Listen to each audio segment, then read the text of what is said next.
जो प्रभु के चेले हैं वो पेंताकुस्त के दिन पवित्र आत्मा का अभिषेक पाते हैं और उनमें से एक भी चेला अनकॉन्शियस नहीं होता है, वो पीछे की ओर नहीं गिरता है। हम देखते हैं कि वो पवित्र आत्मा में परिपूर्ण होकर अन्य अन्य भाषा में परमेश्वर की महिमा करते हैं। उनमें से कोई भी बेहोश नहीं होता, बल्कि वो अन्य अन्य भाषा में वो लोग वहां पर परमेश्वर की बढ़ाई करते हैं। और पतरस के विषय में हम क्या देखते हैं?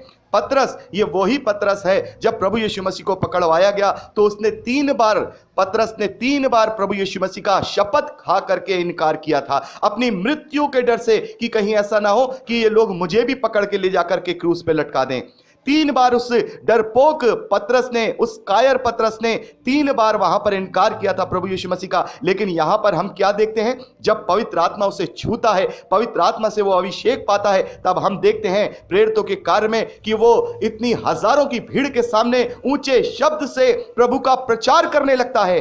वो जो चेले छुप छुप के रहा करते थे, वो चेले पवित्र आत्मा को पाने के बाद वो साहस से भर जाते हैं, उनका डर खत्म हो जाता है और वो हजारों लोगों की भीड़ के सामने प्रभु के वचन का प्रचार करने लगते हैं और वहां पर 3000 से भी ज्यादा लोग प्रभु को ग्रहण करते हैं। ये वही पतरस है, ये वही पतरस है जिसने डर के कारण इनकार किया। अब वो पतरस बहादुर हो गया, साहसी हो गया, उसे अब अपनी मृत्यु का खौफ नहीं रहा। तो जो पवित्र आत्मा होता है, जब वो छूता है या हमें वो परिपूर्ण करता है तो हम सो नहीं जाते, अनकॉन्शियस नहीं हो जाते, बल्कि जाग जाते हैं, साहस से भर जाते हैं, हियाव से भर जाते हैं, जैसे पतरस और अन्य चेले वहां पर हियाव से और साहस से भर गए।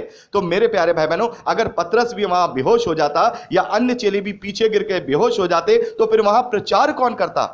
तो यहां पर हमें पता लगता है कि हमें जो आत्मा है वो क्यों दिया जाता है। हमें आत्मा इसलिए दिया जाता है ताकि हम प्रभु का प्रचार कर सकें हियाव के साथ, साहस के साथ। तो हम देखते हैं कि किसी भी प्रकार से एक भी उदाहरण हम पवित्र शास्त्र में नहीं पाते हैं कि कोई पीछे की ओर गिर के अनकॉन्शियस हो गया हो। और ये तो खैर प्रभु के चेले थे, चलिए हम ये कह दें कि भाई वो तो प्रभु के चेले थे इसलिए वो सामर्थ को झेल गए। लेकिन हम कुरनेलियुस के बारे में क्या कहेंगे, जो कि अन्य जाति से है?